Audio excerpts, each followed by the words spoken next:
ओम शांति। 7 मई 2022 बाबा के महावाक्य। मीठे बच्चे, बाप समान देही अभिमानी बनो। बाप की यही चाहना है कि बच्चे मेरे समान बन मेरे साथ घर में चले। प्रश्न: तुम बच्चे किस बात का वंडर देखते बाप की शुक्रिया गाते हो? उत्तर: तुम वंडर देखते बाबा कैसे अपनी फर्ज अदाई निभा रहे हैं। अपने बच्चों को राजयोग सिखलाए लायक बना रहे हैं। तुम बच्चे अंदर ही अंदर ऐसे मीठे बाबा की शुक्रिया गाते हो। बाबा कहते, यह शुक्रिया शब्द भी भक्ति मार्ग का है। बच्चों का तो अधिकार होता है, इसमें शुक्रिया की भी क्या बात। ड्रामानुसार बाप को वर्षा देना ही है। गीत: जिसका साथी है भगवान। ओम शांति। यह गीत है बच्चों के लिए, जिसका साथी सर्वशक्तिमान परमपिता परमात्मा है। उनको माया की आंधी व तूफान क्या कर सकता है? वह आंधी नहीं, माया के तूफान आत्मा की ज्योति को बुझा देते हैं। अब जगाने वाला साथी मिला है तो माया क्या कर सकती है? नाम ही रखा जाता है महावीर। माया रावण पर विजयी पाने वाले। कैसे विजयी पानी है? सो तो बच्चे सामने बैठे हैं, बाप दादा बैठे हैं। दादे और बाप को पिता और पितामह कहते हैं, तो हो गए बाप दादा। बच्चे जानते हैं कि रूहानी बाप हमारे सामने बैठे हैं। रूहानी बाप रूहों से ही बात करेंगे। आत्मा ही ऑर्गन द्वारा सुनती है, बोलती है। तुम बच्चों को देह अभिमान होने की आदत पड़ गई है। आधा कल्प देह अभिमान में रहते हो। एक शरीर छोड़ दूसरा शरीर लिया, शरीर पर नाम पड़ता है। कोई कहेगा मैं परमानंद हूँ, कोई का नाम क्या, कोई का क्या। बाबा कहते हैं, मैं सदैव देही अभिमानी हूँ। मुझे कभी देह नहीं मिलती तो मुझे कभी देह अभिमान नहीं हो सकता। यह देह तो इस दादा की है। मैं सदैव देही अभिमानी हूँ। तुम बच्चों को भी आप समान बनाने चाहता हूँ, क्योंकि अब तुमको मेरे पास आना है। देह अभिमान छोड़ना है। टाइम लगता है। बहुत समय से देह अभिमान में रहने का अभ्यास पड़ा हुआ है। अभी बाप कहते हैं, इस देह को भी छोड़ो, मेरे समान बनो, क्योंकि तुमको मेरा गेस्ट बनना है, मेरे पास वापस आना है। इसलिए कहता हूँ कि पहले अपने को आत्मा निश्चय करो। यह मैं आत्माओं से ही बोलता हूँ। तुम बाप को याद करो तो वह दृष्टि खत्म हो जाए। मेहनत है इसमें। हम आत्माओं की सर्विस कर रहे हैं। आत्मा सुनती है ऑर्गन्स द्वारा। मैं आत्मा तुमको बाबा का संदेश दे रहा हूँ। आत्मा तो न अपने को मेल न फीमेल कहेगी। मेल फीमेल शरीर से नाम पड़ता है, वह तो है ही परम आत्मा। बाबा कहते हैं, हे आत्माएं, सुनती हो? आत्मा कहती है, हाँ सुनती हूँ। तुम अपने बाप को जानते हो, वह सभी आत्माओं का बाप है। जैसे तुम आत्मा हो, वैसे ही मैं तुम्हारा बाप हूँ। जिसको परमपिता परमात्मा कहा जाता है, उनको अपना शरीर नहीं है। ब्रह्मा विष्णु शंकर को अपना आकार है। आत्मा को आत्मा ही कहेंगे। मेरा नाम तो शिव है। शरीर पर तो बहुत नाम पड़ते हैं। मैं शरीर नहीं लेता हूँ, इसलिए मेरा कोई शारीरिक नाम नहीं है। तुम शालिग्राम हो। तुम आत्माओं को कहते हैं कि हे आत्माएं, सुनती हो? यह तुमको अब प्रैक्टिस करनी पड़े, देही अभिमानी हो रहने की। आत्माएं सुनती और बोलती हैं इन ऑर्गन्स द्वारा। बाप बैठ आत्माओं को समझाते हैं। आत्मा बेसमझ हो गई है क्योंकि बाप को भूल गई है। ऐसे नहीं कि शिव भी परमात्मा है, कृष्ण भी परमात्मा है। वह तो कहते पत्थर ठिक्कर सब परमात्मा है। सारी सृष्टि में उल्टा ज्ञान फैला हुआ है। बहुत तो समझते भी हैं कि हम भगवान बाप के बच्चे हैं, लेकिन मेजॉरिटी सर्वव्यापी कहने वाले निकलेंगे। इस दुबन से सबको निकालना है। सारी दुनिया है एक तरफ, बाप है दूसरे तरफ। बाप की महिमा गाई हुई है। अहो प्रभु तेरी लीला, अहो मेरी मत, जिससे गति अथवा सद्गति मिलती है। सद्गति दाता तो एक ही है। मनुष्य गति सद्गति के लिए कितना माथा मारते हैं। यह एक ही सद्गुरु है जो मुक्ति जीवन मुक्ति दोनों ही देते हैं। बाप कहते हैं इन साधु संत आदि सबकी सद्गति करने के लिए मुझे आना पड़ता है। सबकी सद्गति करने वाला मैं एक ही हूँ। आत्माओं से बात करता हूँ। मैं तुम्हारा बाप हूँ। और कोई यह कह ना सके कि तुम सभी आत्माएं मेरी संतान हो। वह तो कह देते कि ईश्वर सर्वव्यापी है, तो फिर ऐसे कभी कह ना सके। यह तो खुद बाप कहते हैं कि मैं आया हूँ भक्तों को भक्ति का फल देने। गायन भी है, भक्तों का रखवाला भगवान एक है। सभी भक्त हैं तो जरूर भगवान अलग चीज है। भक्त ही अगर भगवान हो तो उन्हें भगवान को याद करने की दरकार नहीं। अपनी अपनी भाषा में परमात्मा को कोई क्या कहते, कोई क्या, लेकिन यथार्थ नाम है ही शिव। कोई किसकी ग्लानि करते हैं व डिफेम करते हैं तो उन पर केस करते हैं, परंतु यह है ड्रामा। इसमें कोई की बात नहीं चल सकती। बाप जानते हैं कि तुम दुखी हुए हो, फिर भी यह होगा। गीता शास्त्र आदि फिर भी वही निकलेंगे, परंतु सिर्फ गीता आदि पढ़ने से तो कोई समझ न सके। यहाँ तो समर्थ चाहिए। शास्त्र सुनाने वाले किसके लिए कहे कि मेरे साथ योग लगाने से हे बच्चे तुम्हारे विकर्म विनाश हो जाएंगे, यह कह ना सके। वे तो सिर्फ गीता पुस्तक पढ़कर सुनाते हैं। अभी तुम अनुभवी हो, जानते हो कि हम 84 के चक्कर में कैसे आते हैं। ड्रामा में हर एक बात अपने समय पर होती है।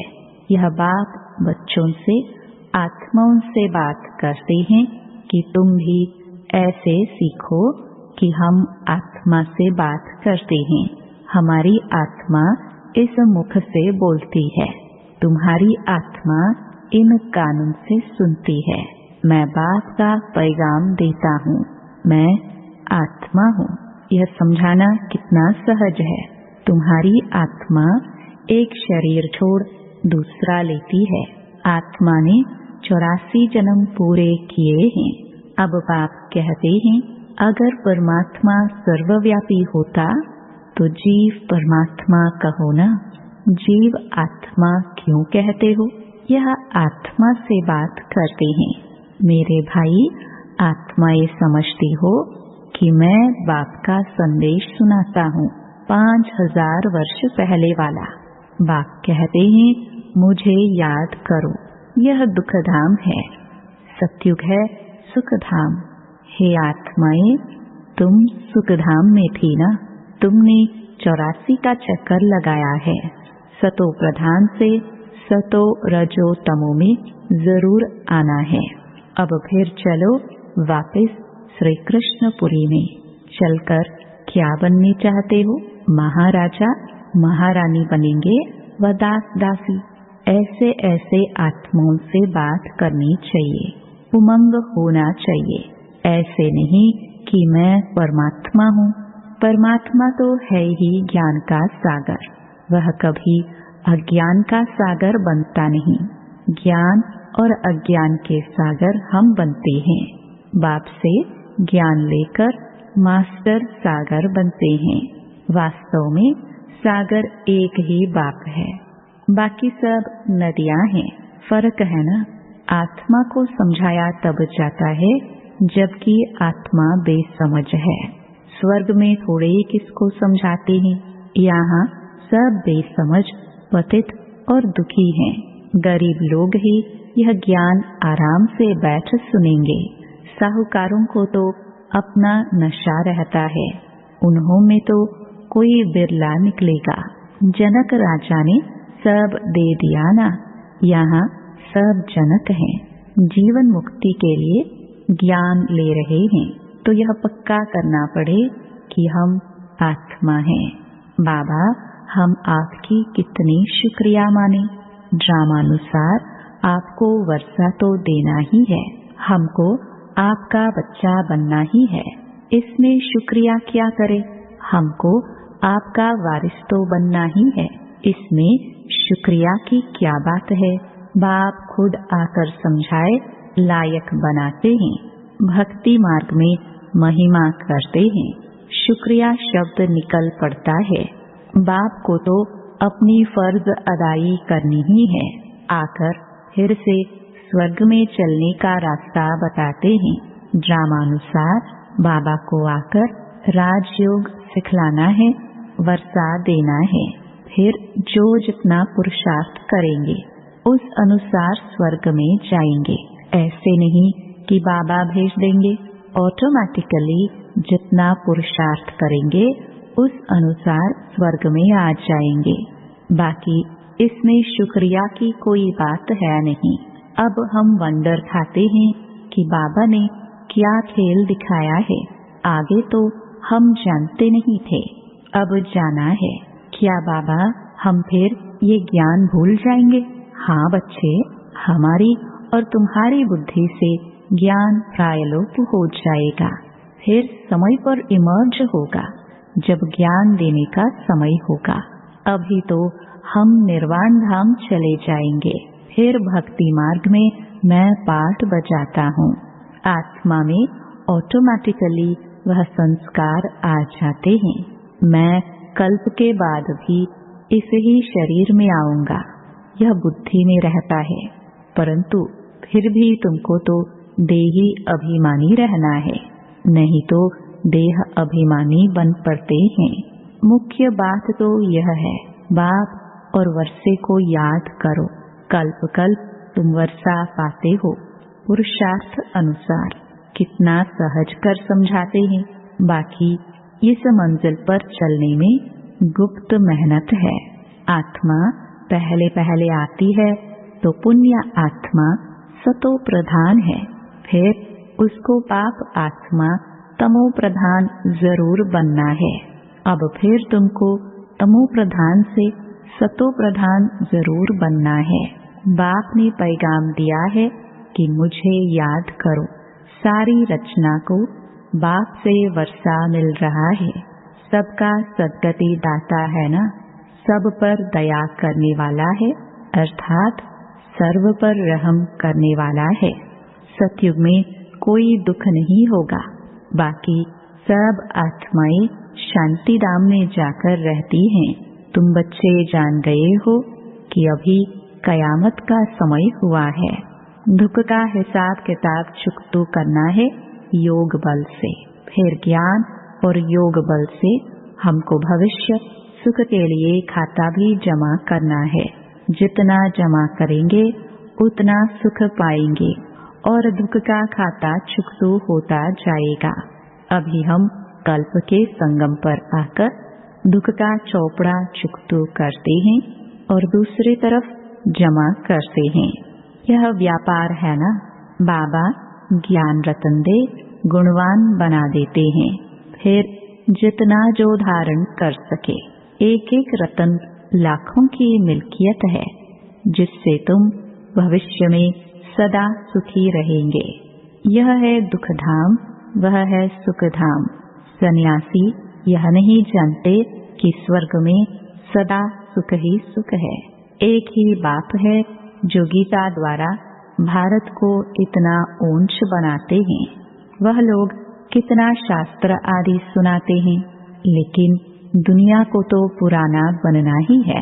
देवताए पहले नई सृष्टि में रामराज्य में थे, अभी देवताए हैं नहीं, कहाँ गए?